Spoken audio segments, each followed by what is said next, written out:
Hey guys, it's Matt here, and today I'm bringing you another episode of Matt Rants. So, before we get to the actual topic of the episode, I want to talk to you guys about Halloween in July. That's right, Halloween in July. It's the event that we're doing right now in July, with this being out. That's not the reason why I'm talking about this topic, although it might seem like they do kind of come together. But no, that's not like a hand in hand. But that's actually not why I'm talking about the topic for today.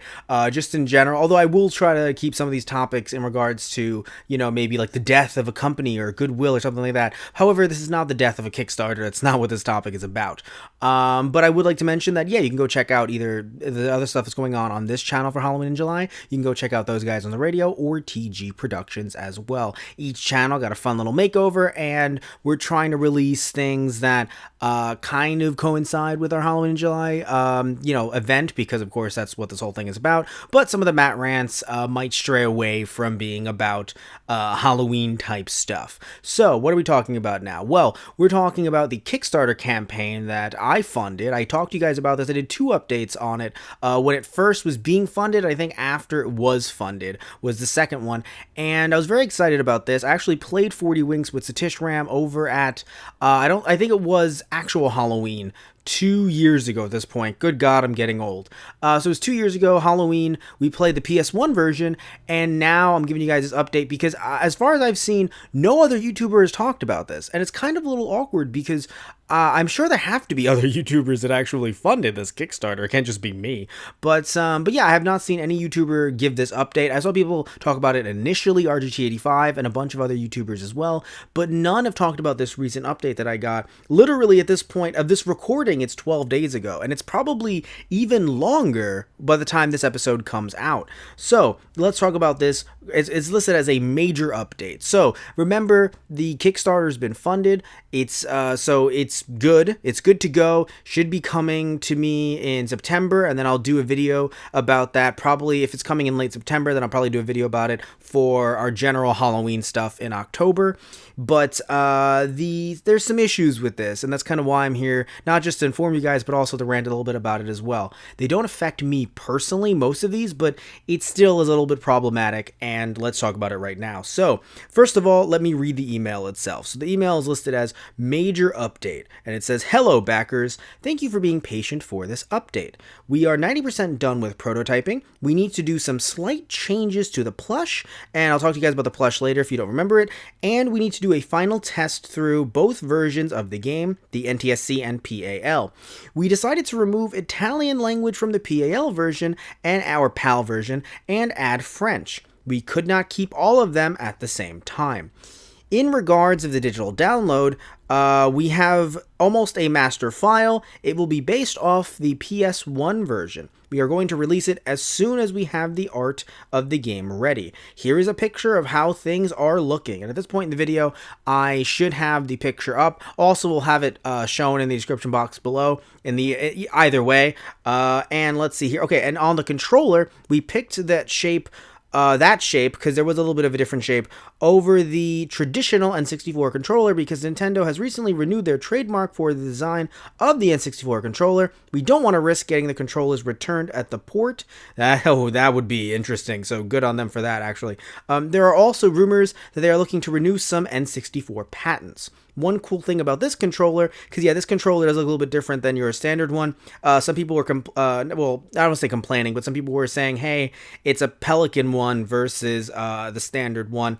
But let me just go on with the email. One cool thing about this controller is that we were able to upgrade the joystick, so it will be a true optical joystick. And in parentheses, the person put higher quality and then a happy face. Hope you guys are doing good and are having a happy World Cup month. I'm sure that means something to someone who's listening to this Matt Rants. But I mean, that's just what it says in the email. We will keep working on this, and we'll have another major update as soon as we hit a milestone. Yeah, and PSA, we wanted to mention that if you were interested in retro gaming in general, we recommend signing up for Retro Magazine. I don't care, not going on with that part of the email. But the point is, and at the end, cheers, the Pico Interactive team. So, or Pico, but I think it's Pico. So, let's get into what the problems are here if you guys didn't hear it already. So first of all, Deciding to remove Italian language from the PAL version and add French. Now, does that matter to me? No. I live in New York, live in the US. I would assume saying New York would maybe potentially tip you off to the US thing. So I'm working with the NTSC. So that means nothing to me. However, people backed this with they listed it earlier on that this was going to have Italian. They didn't list that it would have French. So all those who speak multiple languages and French is in their repertoire, well, or maybe that's their first language and everything else is secondary. Good for those French backers. But for those that were Italian backers, or those that Italian is their primary language, now they've gone and gotten screwed over. When I understand that, it might be rough. Like, personally, what I would have done is I would have opened it up to a vote. If it were me. Now, am I running the Kickstarter? No. But I would have opened it up to a vote and I would have said, hey, let's see who wins. Because you know what? At least that's a vote. And I understand that some people would say, but they already originally listed Italian regardless. But still, if they couldn't fit everyone on there, you shouldn't say, well, I guess we might have more French people. I mean, maybe they have their own analytics and they saw that more French people backed it than Italian people, perhaps, like people from Italy, people from France, perhaps, maybe more people backed it. I mean, they have those analytics. Maybe they looked at those, but still, when you have someone sitting here like myself who doesn't have those in front of me, it just seems like they made an arbitrary decision because they can't actually fit all of them on at once. And also, they should have known when working with this cartridge that they can't fit them all at once. You got to do, even though you can't work with this game in particular, you have to know in general. I mean, again, look, I don't know much about N64 cartridges myself, but I do know that if you're working with PAL cartridges, the least they could have done is tried to do like a small little prototype. And I know the thought is, but Matt, they don't have the rights to do it, then that would be bad if they were trying to, do something like that. I'm not saying to distribute it, but I'm saying that if you are trying to release this in general, and you're a company that is potentially, from the looks of it, I don't think Pico Interactive has ever worked with N64 cartridges before. In fact, I'm pretty sure this is the first time a game like this for the N64 has come out, and what I mean by that is so many years after the initial N64 was released, I'm pretty sure something like this hasn't happened sans maybe homebrewers, of course, but sans that, no major company has done this, but still, and usually when I see homebrewers do it, it's usually NTSC. But still, it's kind of rough to have people who've given it this campaign assuming that you're going to have the Italian language on the cartridge and then not have it. And here's the thing too, by the way, here's what I would say. If you can't fit them all on, how about, and maybe there was an issue where they can't make 3 runs based on the fact that maybe there's some kind of contractual obligation thing where they can only do 2 runs, one NTSC, one PAL, perhaps. But I would say it would have been nice if they checked, if they have the analytics, they see maybe there's there's like 50, 60, maybe 80 people, right, who gave, and I know it's still within the 100 range, and I'm doing that for a reason, right? So under 100. And they sit there and they go, well, wait, we can just make one run that's only Italian. And if they do one run that is only Italian, then maybe what they could do there is they could actually, even though, yes, if there's only 50 people did it, there's still an extra 50 in general. But they're going to have most of these, any cartridges or general boxes or whatever that run over. So if they had, let's say, 900 people buy these, if they have to buy them in bulk, so they have to buy them at 1,000, they can't just buy them at 900, they would put the other 100 on their website. So I feel like they could have done that with the Italian version if they weren't under any kind of contractual obligation to only release one PAL and one NTSC. And for those, by the way, that are like, that seems like a bit too much, this company doesn't have to do anything, and which is true, right? They don't have to technically be beholden to anyone, but the problem here is that they pretty much promised in the Kickstarter that there would be an Italian version. People backed it for that reason. Now they're getting screwed. Why do they deserve to get screwed out of something that they can't? They can technically still use it because it's PAL, but they can't understand it. That's pretty bullshit to me. And that's kind of why I'm not poo-pooing, or I'm not turning down both, Kickstarters or Indiegogo, or really any kind of crowd. Although Indiegogo, if you guys heard my Matt rant about the Atari VCS, it was more of a VCS anti-rant than an Indiegogo one. But you guys can hear that. I did a Matt rants on that. That's already out. But when it comes to crowdfunding, I am no way, dissing crowdfunding. I love crowdfunding, but that's kind of why when it comes to crowdfunding, it's not considered a pre-order.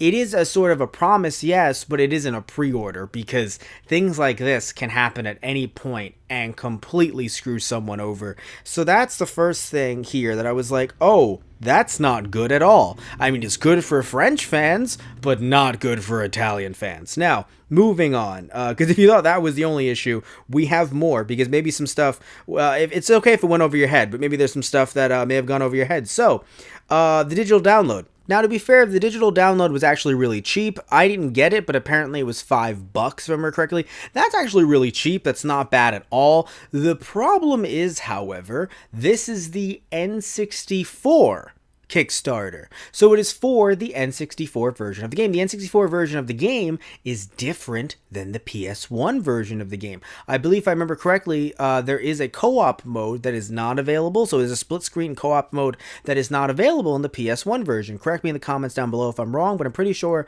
that is one of the biggest drawing points.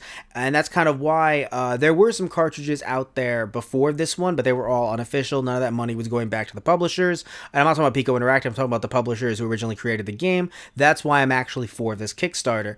But the thing though is that if they're getting the PS1 version on Steam, you love the game, that's good. I'm happy you're getting the game, right? Especially at $5. If you Kickstarted it, I don't know how much it would be on Steam after the fact, but that's pretty cool.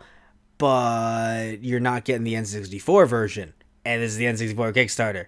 I'm pretty sure I've made my point already, but really, let's sit back and reflect on that. There are differences in the ports you are funding, or you're putting money towards an N64 version, yet expect there to be the N64 version on Steam. That's no bueno. Now, does it affect me? Nah. But here's the thing, though, it might affect you. And if it does, I'm really sorry to hear that. And if you wanted to donate to this, now you know sometimes things like this can happen, so you definitely have to be careful. It's a new layer that I never really thought about personally, because I'm not really a big fan of using Steam, and it's nothing against Steam, it's just my computers are terrible. So I've never really been able to use Steam fully and effectively the way other people do. So it's just another layer that I never really thought of. If you're funding a game that could come out on Steam and it's a port, then perhaps you'll be getting a different port. It's something that you would never think about, but because of the fact that clearly they're working with files from the company directly, I get maybe it was easier to optimize the PS1 version for Steam than the N64 version. And it's fine if it was. That just needed to be mentioned earlier on, because I'm pretty sure, from what I remember reading, it did not mention this in the goals, in the description, in the rewards tiers. None of those mentioned, hey, by the way, you're not getting the N64 version. It was just assumed, which I know the old adage about assuming, but this is an N64 Kickstarter. So for some of you fans that might be screwed over in that way, really sorry to hear about that. Thankfully, it was only $5, and you still do get the game. It's just not the N64 version from the looks of it. So, moving on to the last thing, or two more things, actually. So, I showed you guys earlier, or in the description box below, you saw the picture of the plushie. Now, I don't know about you, I think that it looks a little bit weird, and it's not even, look, I'm not even saying that it's cheaply made. I'm not even saying that it's terrible. I'm not complaining about it, because with the tier that I gave to, technically the plushie is free for me, so I have no problem with this plushie. I think the big issue, and I know I already ranted about this, but you know what? I'm going to bring it back again. It's Matt Rants, darn it. The fact that earlier on, when they said in the Kickstarter itself, they said, hey, it's either going to be between rough or tumble. And I was like, all right, cool, let's get rough or tumble. In fact, it would be really cool if it was some kind of like, not a grab bag, but like you might get either this one or this one, right? In the same way with like Street Fighter 2, which I did a 5-day Street Fighter 2 30th Anniversary Edition event. But like with the Street Fighter 2's 30th Anniversary Edition, that is such a mouthful, by I Am 8-Bit, when they said, hey, you might get the red cartridge, you might get the green glow-in-the-dark cartridge. Who knows? So that could have been cool with rough or tumble. Now I totally get that takes time and money to do, so I totally get that they wanted to just go for one. But in that case, they actually had a vote that really confused me, because they didn't just have rough and tumble on the vote as well. They also had the beautiful, I don't remember his name, the clock guy. I don't remember the character's name. Something in my head, it says Wrinkle. I've only played 20 minutes of the game with Satish Ram. Actually, no, 30 some odd. So I really don't remember the character's name. But the point is that they then had a vote, and then people voted for him, and I was like, but I thought I was promised rough or tumble. So even then, at that point, that changed for me. Now again, at the tier that I gave, free plushie. Also getting a free controller. So even though the controller does look different, some people were saying that the quality was different than what they wanted, or the look was different than what they wanted. It's still a 40 Winks purple branded controller, so the logo is on the controller. The controller is purple, and by the way, as you can see from the picture itself, you can see how the controller is going to look, because it is right next to the plushie, and also the cartridge as well. So we can see right here, this is not a mock-up, it's not a 3D thing. That is exactly how it's going to look when we get it, or when I get it at the very least, if none of you donated to the Kickstarter. So I do think the controller does look cool. I love the black cartridge. I loved it back then. I still love it now. It's just a plushie that, and I can totally understand if you guys think it's nitpicking, just as we're kind of going down the list here. The plushie is the one thing where I'm like, it's funny. I have no problem with it. It's the ruffles around to signify that it's a clock that I don't know what I would have expected. It's a plushie. What do I want it to look like? But I don't know. Something about it looks a little bit too wrinkled. But again, I'm sure the plushie will be just fine. But as for the controller itself, not just looking at it, but hoping that what they said with the joystick is true, really hoping that thing doesn't break down on me. I have bought so many new N64 controllers. Specifically, I think I've bought 2 or 3, and I'm pretty sure, if not all 3 of them, at least 2 out of 3 of them have had the controller part break off to the point where it's just a metal stick popping out at me, essentially a torture device, until I finally found my original Pikachu N64 controller. It wasn't Pikachu, but it came with the Hey You Pikachu edition N64, so thankfully I found that controller, and now I'm playing games without having my thumb essentially being attacked. So, but it's okay though, because on a future episode of Teach Tutorials, I am going to replace that, because I was able to get a replacement part for it. So you guys can see me do that a little bit later on this month for Halloween in July. It should be coming up soon. If not, then damn, I've just revealed my plans for whenever that comes out, but it should be coming out during this Halloween in July. But still, I don't really have a problem with the controller. Some people do, but you know what? Even that's something that, yeah, you really can't mess around with trademarks and with lawyers and with Nintendo. That's no bueno. Like, that's not something you want to do. So for people saying, hey, but that controller, that was not what we were promised. Yeah, well, we didn't think about the fact that Nintendo would potentially even do an N64 classic, and now there's rumors and talk about it. I did a Matt Rants on that as well. So at the end of the day, when it comes to the controller, I think that's the least of our worries. Really, what it comes down to is, if you back the Steam version, are you okay? Are you feeling good? And if you are a fan from Italy, and if you are, and you're listening to this, please comment below. If you're a fan from Italy, or if Italian is your main language, or if the Italian language version is the reason why you got into this Kickstarter in the first place, and now this has happened to you, do you feel slighted in any way? If you're someone who speaks both languages, both Italian and French, what is your response? You're like, oh, I've been okay. Are you neutral? Or you say, I have no strong feelings one way or the other. Again, please comment below. Would love to hear what your take on it is.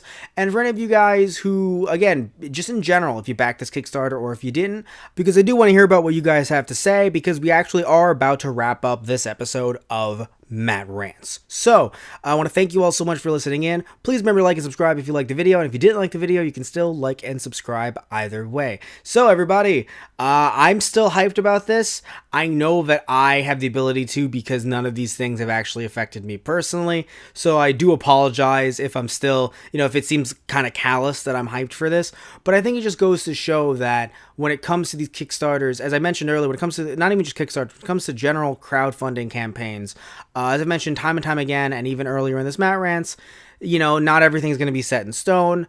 There is a little bit of worry when it comes to some of these, but I still do admit I would prefer Kickstarters like this, or just general, being able to purchase a game that either never came out here or, a port of a game that came out here. I think I would prefer stuff like this over buying more re-releases of games, even if it's for retro classic consoles that I have and that you guys might have, more re-releases of older games that sold very well regardless. So, personally, I think I'm a bigger fan of supporting something like this. But even then, again, like I said, like I've been saying over and over and over, things like this could easily have problems as well. All right, guys. So thank you all so much. Love you all. Take care. And tune in next time for another episode of Matt Rants. So see ya.